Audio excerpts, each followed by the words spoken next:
Welcome to the deep dive. Okay, get ready, because today we're diving headfirst into a pile of sources about a TV moment that, well, nobody really saw coming. We're talking about that unedited interview clash between Jon Stewart, the veteran satirist, and the White House press secretary, Karoline Leavitt, live on The Daily Show. That's right. We've pulled together everything we could find, articles, notes, even accounts from people close to the situation. We're looking at the whole arc, Yeah. how Stewart first laid down the challenge.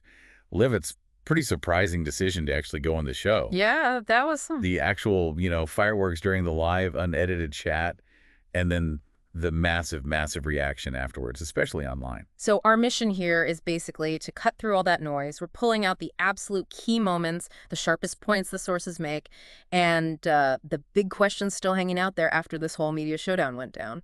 Think of it as your shortcut, to really get why this blew up like it did. So let's start at the beginning. Based on the sources, how did this actually kick off? Well, it seems Jon Stewart started it with a very public challenge. He called out Karoline Leavitt by name, dared her to come on The Daily Show for a completely unedited interview. He specifically said he wanted, quote, just the truth. Right, and the sources are clear. This wasn't just some general invitation. He was aiming right at her. Why? Well, they point to a few things.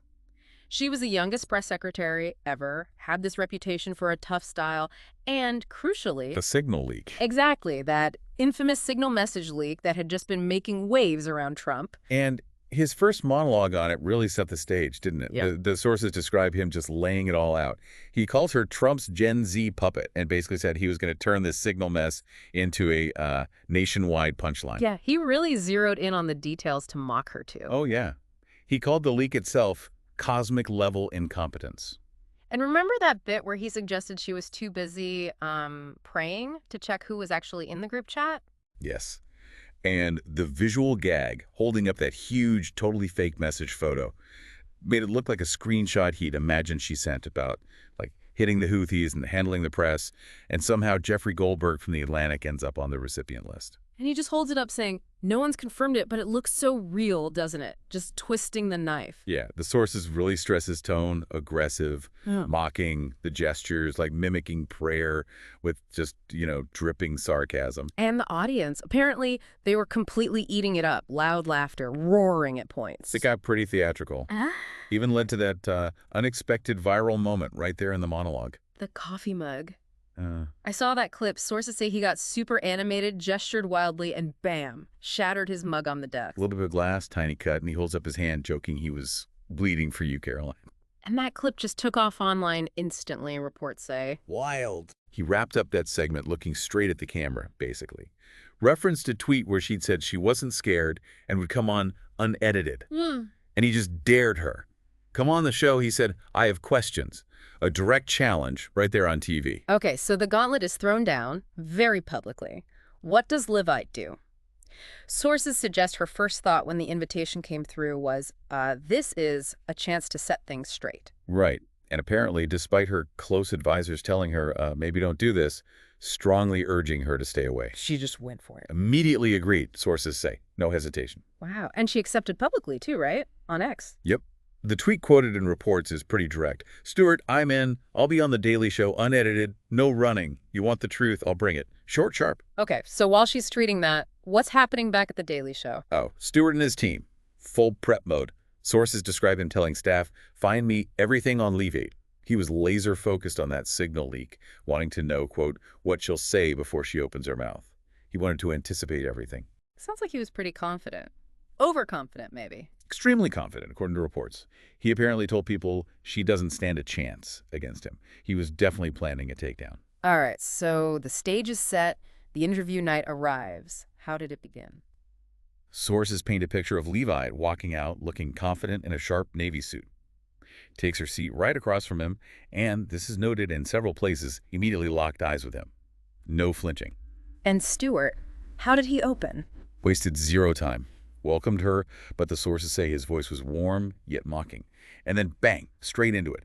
Asked her how it felt, sitting here facing a 61-year-old with a mic and some jokes after the country watched me turn your signal mess into a comedy routine. Oof. And the audience reaction? Loud laughter, apparently. He then jumped right back to the signal leak. Started pressing her hard. How did Jeffrey Goldberg get into a secret military chat? challenged her, calling it fake news versus just, incompetence. How does she respond initially? What do the sources say? Her first line, according to reports, was that it was a misunderstanding blown up by media like you. She insisted the chat wasn't my operation. She didn't add anyone and basically said she was there to represent the president, not play spy games. Trying to deflect, maybe. But Stewart wasn't having it. Not at all. Pushed right back, laughing, saying her job is to control the narrative, not accidentally give a reporter a free backstage pass. Yeah. He even joked she probably added Goldberg hoping for a Trump puff piece. And then he brought up the age thing again, the Gen Z puppet line. Yep. Mentioned she's 27, question if she really knows what you're doing or just reading what Trump tells you to. Really personal. He kept hammering that, didn't he? Doubled down. Asked if she wondered if she was just a young face for Trump to show off, and then back to mocking her faith again. Asked if she just prays to get through tough questions, doing that sarcastic prayer mime again. Then added something like, if you're praying to lie better, God might be busy elsewhere. Wow. He even brought back the fake message thing from the monologue. Yeah. Dramatized it again for the live audience. And Leavitt trying to jump in. Reports say she tried, but he just talked over her. Told her, I don't need to make it up. You did it. You leaped signal. Now you're here thinking I'll go easy because you're young. Nope. Then turned to the audience, making it clear. Unedited. The truth. No mercy. How was Leavitt holding up during all this? The sources must describe her reaction. They do. It sounds intense. She apparently just sat there, eyes locked on Stewart, hands resting lightly on her chair. Sources say she knew exactly what he was doing, trying to humiliate her, make her a laughingstock. And then finally, she spoke up, quietly but firmly. I'm not here to be your clown. Okay. That feels like a turning point. It really seems to be, based on the accounts. After just absorbing that relentless attack, reports say Leavitt took a deep breath. And then a small smile appeared on her lips, like something shifted. And she said, calmly, but with an edge. You want the truth? You say you're here to expose me, but I think it's time I expose you. Whoa. Okay. Turning the tables. Completely. She looked right at him. You love mocking me about Signal, about being Trump's puppet, but have you ever looked at yourself? And then she actually had something ready. Oh, yeah. Calculated move. Sources say her team queued up an old Daily Show clip. In the clip, Stewart was praising the previous administration's policies on social media censorship. He actually said, sometimes we need limits to protect democracy. Oh, wow. So she used his own words against him. Exactly. Pointed right at the screen, then at him. You backed limits on free speech when it went against what you didn't like, but now you blast Trump and me for the same thing. Who's the propagandist here? Direct hit. How did Stewart react to that? Tried to brush it off, apparently. Called it old news, said he'd evolved, tried to sidestep. But Leavitt reportedly cut him right off, said his past proved he's not as neutral as you claim, only neutral when it's convenient. And then, bam, I don't pretend like you do. This is getting intense. And then she stood up. Yeah, another unexpected moment described in the sources, stood up, turned away from Stewart, and faced the audience directly. Broadened the confrontation. What did she say to them? Challenged everyone there, Stewart included. Do you dare criticize the people funding this show, the big corporations, the billionaires you avoid mentioning? Or are you just good at attacking a 27-year-old because she's an easy target? That's bold. How did Stewart handle that?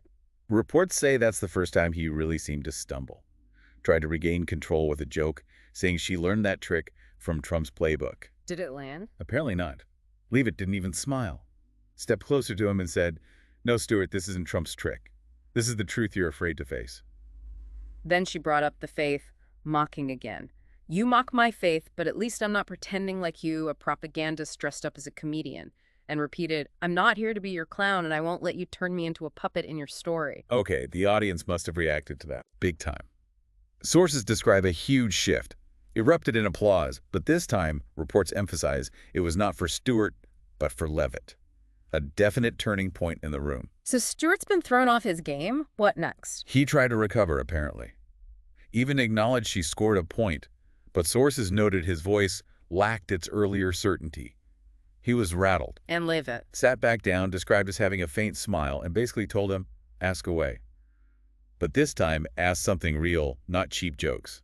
Taking control. Did Stewart try to go back to the signal leak? That was his main weapon? He did. Tried to pivot back. But she shut it down. Instantly. Countered straight away. I'm not deflecting Signal was a mistake. I've said that, but it doesn't define me. You You define yourself by attacking others, but when you're called out, you dodge. That's the difference between us. And the audience reaction to that? Even louder applause, apparently. Longer, too. She was really connecting.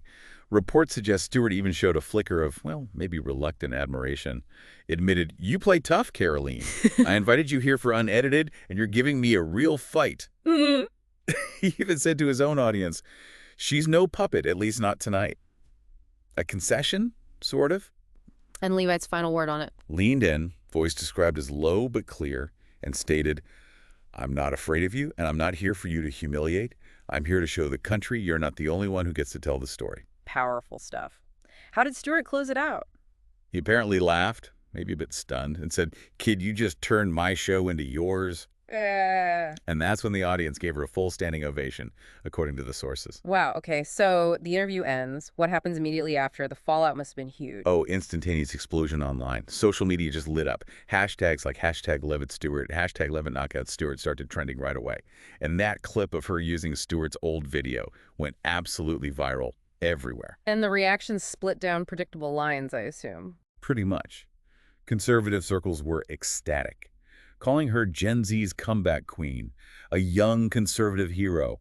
Memes everywhere. Sources mention ones like, "When you walk into the tiger's den and make the tiger run," and "When the Gen Z kid schools the old man." She got the nickname Killer Karoline.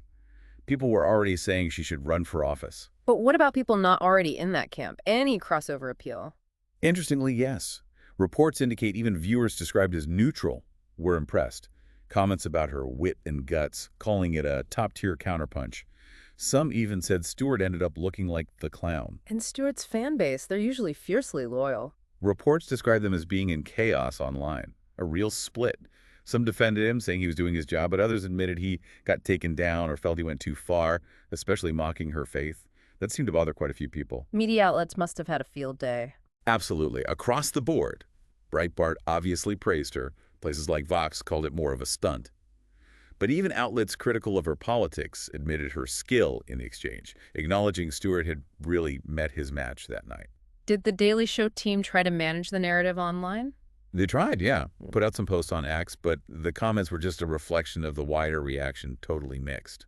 Lots of Stewart got owned, alongside messages of respect for Levi's performance. It was messy. And inside the White House, how did this land for Levi? Huge boost by all accounts. Her standing was solidified, reports say. Donald Trump himself tweeted praise, calling her the best spokesperson and saying she showed Stewart the truth. Even advisors who'd warned her not to go on reportedly conceded she pulled off a stunner, said she didn't just survive, she beat him. High praise. So this really changed her image then? Definitely. She became a major focal point. Suddenly everyone's talking about her as a rising Gen Z conservative star. Serious talk about future political runs started. That tough Gen Z spokesperson image really crystallized right there. And what about Stewart? Any lasting impact on him? Sources call it a reputation jolt, a rare scratch on his usually unbeatable shine. He joked about it on the next show, but online the reaction was still pretty mixed, suggesting it didn't just blow over immediately. Did media critics pick apart his performance? Oh yeah, lots of analysis. Some noted he seemed to falter when faced with someone who actually hits back with substance rather than just deflecting. The mocking of her faith was widely seen as a misstep, making him look less like a satirist and more like he was just being mean. And a common theme was that he simply underestimated her youth, didn't see her counterpunch coming. Did this change how Levi operated afterwards? Reports suggest it did. Her press briefings suddenly got a lot more attention, and she handled them with this newfound confidence. There's even a quote attributed to her saying, "I face Stewart, your questions don't scare me." And that Signal scandal, the thing Stewart built his whole attack around, started to fade from public heat, according to sources. She effectively managed to redirect the narrative, moved past being defined by that one mistake, framing herself as a spokesperson for the people. Any other ripples? Well, Trump's allies in Congress reportedly started mentioning her more often too, flagging her as real talent for potentially bigger roles down the line. So when you pull back and look at all these sources, what's the bigger picture here? More than just a TV spat. Absolutely. This deep dive shows it's really a snapshot of these bigger dynamics playing out everywhere. Traditional media power versus new political players, Hmm. the role of different generations, and how social media just amplifies everything. Yeah, it makes you really think about how fast narratives can flip now. How online reaction can almost instantly declare a winner or loser, regardless of maybe the substance sometimes. And it highlights the power of just refusing to play the game by someone else's rules, I guess. Exactly. Maybe the key thing to take away from all this is how Levite managed to redefine the whole encounter, right there, live, Mm. refusing to be the caricature Stewart painted.